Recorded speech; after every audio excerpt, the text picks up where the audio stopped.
अस्सलामुअलैकुम जी। तो वेडनेसडे के बाद हुई है आपकी व्लॉगर हाज़िर और आज है जी थर्सडे व्लॉग शेयर करने जा रही हूँ। तो यहाँ पे 11 o'clock हो चुके हैं। 11 o'clock इम्पॉसिबल कि मैं ब्रेकफास्ट करूँ। कभी कभी ऐसा होता है क्योंकि स्कूल से आते ही मम्मा से बात करने लगी। मम्मा से बात करते ही करते चाय बनाते बनाते टाइम लग गया, तो इसलिए मेरा थोड़ा सा आज ब्रेकफास्ट लेट हो गया है। तो अभी बस बेटे के साथ ब्रेकफास्ट करूँगी। देन ब्रेकफास्ट करने के बाद मैं आ गई किचन में क्लीनिंग करने के लिए। फ़र्स्ट ऑफ़ ऑल तो डिशेस वगैरह वॉश करनी है, उसके लिए जी वॉशिंग लिक्विड दूसरी बोतल में ट्रांसफ़र कर रही हूँ क्योंकि बड़ी बोतल बाय करते हैं देन दूसरे में ट्रांसफ़र कर लेती हूँ क्योंकि यूज़ करने में भी इजी रहती है, बड़े वाली हैवी लगती है। तो इसलिए तो बस बड़ा मुश्किल हो रहा था क्योंकि आजकल जो मेरा लेफ़्ट हैंड है ना वो दोबारा से फिर दर्द कर रहा है, बहुत ज़्यादा दर्द कर रहा है। इसलिए मैं बहुत कोशिश कर रही हूँ कि कम से कम यूज़ करूँ। इसलिए अब इधर भी इसलिए पेन हो रहा था कि उसको बाबा मुझे स्क्वीज़ करना पड़ रहा था देन फाइनली डन हो गया था जी। तो इसके साथ ही एक मज़े की बात यह है कि आज मैं back of the camera story share कर रही हूँ कि आज की स्टोरी क्या है, तो कैसी होगी बैक ऑफ द कैमरा आज व्यू नज़र आएगा आपको, क्योंकि मेरे साथ फिर से कोई इंसिडेंट हो गया है इसलिए। ओ ये क्या दिया उन्होंने बेटा? ओ ये दादू की मेडिसिन बेटा, दादू की मेडिसिन है। इधर ये मुझे दो मेरा बेटा, वो दादू को दे दो, ये पापा को देनी। इधर दादू की मेडिसिन आप क्या कर रहे हो? ये दादू की है। जी मेडिसिन इधर लाओ, वो दादू को दे दो, ये पापा को देनी है ना। तो बस देखते हैं फिर आज क्या होता है। और इसके साथ ही ये मेडिकेशन आई थी अम्मी की, और दरअसल पहले होता था डॉक्टर से कांटेक्ट करना, उनसे डिस्क्रिप्शन लेना, फिर आती थी मेडिसिन का ज़्यादा स्ट्रगल करनी पड़ती थी। अभी ऑनलाइन किया हुआ है तो ये खुद ही फिर डिलीवर कर जाते हैं मंथली, उनको पता होता है। तो अम्मी की मेडिकेशन वगैरह, और वैसे भी अभी पहले मेरा था लेकिन अभी हस्बैंड के इख्तियार में है, वही अम्मी को देते हैं, वही उनको मीन टाइम के हिसाब से डे इस पे मेंशन होता है, डेट टाइम सब मेंशन होता है, तो वो ही देते हैं। ये अब बेस्ट रहता है क्योंकि शुक्र है मेरी ये रिस्पॉन्सिबिलिटी जो थोड़ी सी कम हुई, क्योंकि मेरे लिए थोड़ा सा अनपॉसिबल हो गया था। और उसके साथ क्या है कि यहाँ पे ना फ्री ही इनको मेडिकेशन मिलती है, और इनको बिल्कुल भी पता नहीं चलता कि हाँ पैसे देने हैं, ये मेडिकेशन लेनी है। ये बड़ा मुझे बहुत फील होता है कि काश पाकिस्तान में भी ये सिस्टम होता, ताकि लोग वहाँ पे इतने परेशान ना होते मेडिकेशन वगैरह बाय करने के लिए। यहाँ पे इनको फ्री मिलती हैं तो बहुत इजी रहते हैं, इनको फील नहीं होता तो इसके साथ ही बस क्या कर सकते हैं, यहाँ पे जी यही है, इनके टाइम से डिलीवर हो जाते हैं, इनको क्या टेंशन। एक हम यहाँ के और एक हैं पाकिस्तान के। पाकिस्तान वालों के लिए मुझे बहुत बुरा लगता है कि इट्स नॉट फेयर ना, कि पाकिस्तान में भी काश ये फैसिलिटी होती और इतने परेशान ना होते लोग वहाँ के, क्योंकि यहाँ के लोगों को ये नहीं देखना पड़ता है कि जी मेरे पास पैसे हैं या नहीं हैं, ये मैंने मेडिकेशन लेनी है किस तरह से। अब जैसे देखा जाए ना कि पाकिस्तान में अगर अपॉइंटमेंट बनाइए, जिस चेकअप करवाने गए तो उसका भी इतना चार्ज कर लेते हैं, और एक रिपोर्ट अगर करवाने गए तो 10,000 15,000 ऐसे ही ले लेते हैं। तो अंदाज़ा लगाएं कि 2-3 रिपोर्ट्स भी करवाएं तो कितने पैसे हो गए।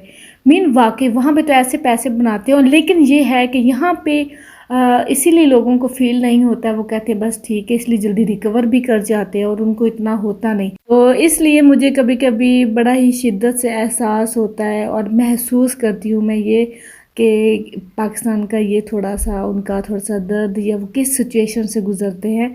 खैर बाय द वे, ये जो मेडिकेशन यहाँ पे फ्री है, ये जो भी थोड़ी सी फैसिलिटीज़ है, तो इसके पीछे रीज़न क्या है या किस तरह से होता है, ये इंशाल्लाह ताला मैं आपसे दोबारा इस टॉपिक पे ज़रूर बात करूँगी। फिर से जैसे कि एक पार्सल रिसीव हुआ है, डिलीवरी हुआ है, I think I don't know ये क्या है, शायद हो सकता है ये मेरी चीज़ ना हो जो मैंने करवाई थी। अब क्योंकि इस पे हस्बैंड का नाम है तो हस्बैंड ही ओपन करेंगे, मैं हस्बैंड की चीज़ वगैरह नहीं ओपन करती। तो अब मुझे अभी श्योर नहीं है कि ये मेरे वाला ही पार्सल है कि जो चीज़ मैंने ऑर्डर की थी, आई एम नॉट श्योर, तो इसलिए मैं नहीं करूँगी। अच्छा ये इसके साथ ये B22 3B, अच्छा इसके साथ ही ये क्या है, तो ये है, इसलिए हैवी नहीं लग रहा है, क्योंकि जो मैंने ऑर्डर किया है, क्योंकि मैंने स्टैंड वगैरह ऑर्डर किया है और वो आई थिंक पता नहीं नेक्स्ट डे तो आई थिंक डिलीवरी नहीं होगी, शायद कल तक आएगा। और शायद जो मैंने ऑर्डर किया वो आई थिंक कल तक आएगा, आई एम नॉट श्योर। इसलिए वो ये नेम हस्बैंड का है, तो अभी नहीं ओपन करूँगी। ऐसे भी ना जो अमेज़ोन की डिलीवरी होती है ना वो बहुत मिनटों में होती है अमेज़ोन पर। यस, अमेज़ोन की जो थिंग्स है ना वो बहुत कभी कभी स्टेट वे नेक्स्ट डे ही हो जाती हैं, या कभी नेक्स्ट सेकंड डे हो जाती है, बहुत जल्दी इनकी डिलीवरी हो जाती है। और ये अमेज़ोन वाकई बहुत ही पॉपुलर हो गया है, बहुत ही ऊपर चला गया। मीन इसकी जो है ना वेबसाइट बहुत ज़्यादा फेमस भी हुआ है, और अब आई थिंक और भी काफ़ी सारी वेबसाइट्स हैं, लेकिन I think this is the number 1 is best. भी ऐसा होता है कि हस्बैंड की चीज़ें देखे ना, बॉक्स वगैरह देखे, मुझे भी ना क्यूरियस हो जाता है कि इनके अंदर क्या है, हस्बैंड ने अब क्या ऑर्डर किया है। देखते हैं क्या है इसके अंदर। वो ओपन करेंगे तो देखती हूँ इसके अंदर क्या है, कि ये क्या है, what is this, no idea. कि ये ना हम मिलके गैस करते हैं क्या। ये तो मुझे लग रहा है किसी साइकिल की सीट लग रही है। यस, ये मुझे साइकिल की सीट लग रही है। अब I don't know, I am not sure कि ये क्या है। और बॉक्स भी इतना हैवी नहीं है, लाइट सा है, लेकिन लेट्स सी। तो बस उसके बाद उबैदुल्ला का नैप टाइम था, तो उसे नैप लेने आई थी, तो देखा अचानक कि तो विंडोज़ क्लीन हो रही थी जनाब। क्योंकि होता है कि अब उबैदुल्ला कह रहा था मामा ये क्या हो रहा है, व्हाट्स गोइंग ऑन हियर। वो विंडो क्लीनर वगैरह आए हुए थे, तो वो सारी विंडोज़ वगैरह बाहर से क्लीन कर रहे थे। और वाकई क्लीन करनी पड़ती है, चाहे समर हो या विंटर हो। और शुक्र है ये भी फैसिलिटी है यहाँ पे। और ये फिर बाहर से सारी क्लीन अप कर जाते हैं, चाहे वो बैक यार्ड से हो, चाहे फ्रंट वाली विंडोज़ हों, बैक विंडोज़ हों, तो सारे रूम्स की वो क्लीन करके जाते हैं। तो ये चलो मैंने कहा ये काम हो गया। मुझे ये है कि अंदर से अब क्लीन करनी पड़नी है, क्योंकि अंदर से जब तक नहीं होंगी तो बाहर से वो विंडोज़ का इफ़ेक्ट नहीं आएगा। दैन उसके बाद आज मैंने सोचा कि आज मैं क्या बनाऊँ। ये बहुत बड़ा मेरा प्रॉब्लम है कि जब मेरी सिस्टर से बात हुई, या अब जैसे सुबह मम्मा से बात हुई, तो उन्होंने कहा कि जी एक आंटी आई थी, वो कढ़ी बना के दे गई हैं मुझे, तो ये वो। तो फिर मुझे कहा, मैंने कहा चले जी मैं भी कढ़ी बनाती हूँ। अक्सर मेरे साथ ये होता है कि जब सिस्टर से बात हुई, मम्मा से बात हुई, किसी से, तो वो अगर जिक्र करे किसी खाने का, तो फिर मेरा ऑटोमेटिकली दिल कर आता है कि चले जी मैं भी बनाती हूँ। लिए मेरे पास योगा पड़ी थी एंड मेरा मूड था, तो मैं कढ़ी बनाने खड़ी होगी। तो बहुत इजी है, झटपट सी बन जाती है, ये भी कोई ज़्यादा एफर्ट वाला काम कोई नहीं है। बस मैंने योगर्ट में पानी डाला, थोड़ा सा बेसन डाला, उसी में मैंने रेड चिली साबुत वाली डाल दी हैं, तो उसको ब्लेंड कर लिया, और यहाँ पे मसाला बन जाएगा। दैन मैं वो ऐड करती रहूँगी आहिस्ता आहिस्ता आहिस्ता आहिस्ता, तो वो बस कढ़ी बन जाएगी। ये नहीं है कि इसके पास खड़ा होना पड़ता है, ये वो बस थोड़ी सी डाले, कोई और काम कर ले, आके थोड़ी सी और डाल दें, और काम कर ले। तो इस तरह से झटपट से ये कढ़ी रेडी हो जाती, कोई इतना टाइम नहीं लगता है। जो कहते हैं ना कि बहुत सा टाइम लगता है और कैसे बनाऊँ मैं, पता क्या, इस तरह की चीज़ें ज़्यादा बना लेती हूँ, और नेबर्स में भी दे देती हूँ, किसी रिलेटिव्स को वगैरह को भी दे देती हूँ, तो मुझे अच्छा लगता है, इसलिए मैं इस तरह की चीज़ ज़्यादा बना लेती हूँ। और इसके साथ फिर हस्बैंड को थोड़ी हेल्प चाहिए थी, जी आवाज़ आई थी मिसेज मेरी हेल्प कर दें, तो मैं ऊपर आई थी, क्योंकि अब बाथरूम की लाइट ख़राब हो चुकी थी। देखें यहाँ पे हमें बहुत कुछ करना पड़ता है, वो कहते हैं ना कि हम यहाँ पे बहुत मज़े में होते हैं, बिल्कुल भी ऐसा नहीं है। अब देखिए हस्बैंड को लाइट फिक्स करनी पड़ेगी, या चेंज करनी पड़ेगी, एसी को फिक्स करना पड़ेगा, तो देखें कितना मुश्किल होता है। लेडर पे खड़े होकर ऊपर सर करके बंदा थक जाता है, और ये अब चेंज करना था। दैन उसके बाद मैं नीचे वापस आई, जल्दी से पकौड़ों का मिक्सचर बनाया, क्योंकि इंशा के स्कूल से आने से पहले पहले मुझे डिनर प्रिपेयर करना होता है। तो यहाँ पे कढ़ी इतनी मज़े की मुझे बनाने आ गई, पहले मुझे नहीं आती थी, स्टार्ट में बहुत डिफरेंट बनाती थी, क्योंकि मेरी सिस्टर बनाती होती थी।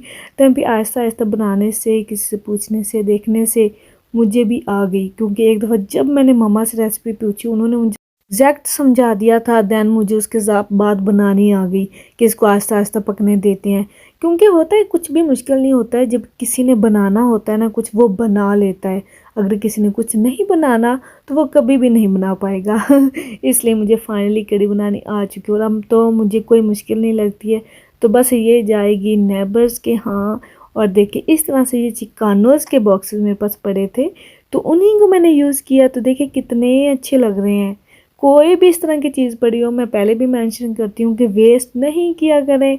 इसके बाद जी कुछ मैंने फ्रेश पकौड़े ही ऐड किए हैं जिनको भिजवाना था, और फ्रेश पकौड़े भी इसके अंदर ऐड कर दिए हैं। और अगर बाकी मुझे कभी चाहिए तो मैं फ्रेश बना के उसके अंदर ऐड कर दूँगी। और जी इसके साथ ही मैंने कड़ी की फुल रेसिपी पहले शेयर की हुई है, अगर मुझे नज़र आए तो डिस्क्रिप्शन में ऐड कर दूँगी, तो आप जाकर देख लीजिएगा। इसके साथ ही जी इसलिए मैंने आज डिटेल से नहीं शेयर की। और यहाँ पे जी जैसे कि ऊपर सारा काम चल रहा था तो सास हस्बैंड कर लेते हैं, तो पेंट वगैरह कर रहे होते हैं, तो नीचे आए हैं तो मैंने कहा चलें आपकी हेल्प करती हूँ हैंड्स वॉश करने में। और यहीं पे ब्रश वगैरह वॉश होते हैं पेंट वाले, तो इसलिए यहाँ पे मेरे सिंक का बुरा हाल हो गया है। और यहाँ पे मुझे बात याद आई, पाकिस्तान में यूज़ करते हैं मिट्टी का तेल, तो मैं हस्बैंड से पूछ रही थी ये क्या है, तो वो कहते हैं white spirit, white Sprite, white spirit तो पाकिस्तान में कहते हैं मिट्टी का तेल हैंड वगैरह वॉश करने के लिए, ब्रश वॉश करने के लिए अब्बू यूज़ करते होते थे। एंड कहते हैं पेंट में भी मिट्टी का तेल यूज़ होता है। यहाँ पे जी वो हस्बैंड कहते हैं वो क्या है, मैं कह ये यही है जो आप यूज़ कर रहे हैं तो बस नेम चेंज है। तो यहाँ मैं बल्कि डांट भी रही थी कि मेरे सिंक का क्या हाल कर रहे हो, उसने क्या बिगाड़ा है। कह रहे थे कोई बात नहीं, अगर रूम वगैरह सारे डन हो जाएं, जो काम हमारे हैं वो हो जाएं, तो इस सिंक की खैर है, ये बाद में क्लीन होता रहेगा। तो इस तरह से हमारे सारे काम चल रहे होते हैं एक साथ, और यहाँ पे हो चुके हैं मेरे ऑल डे के सारे काम डन।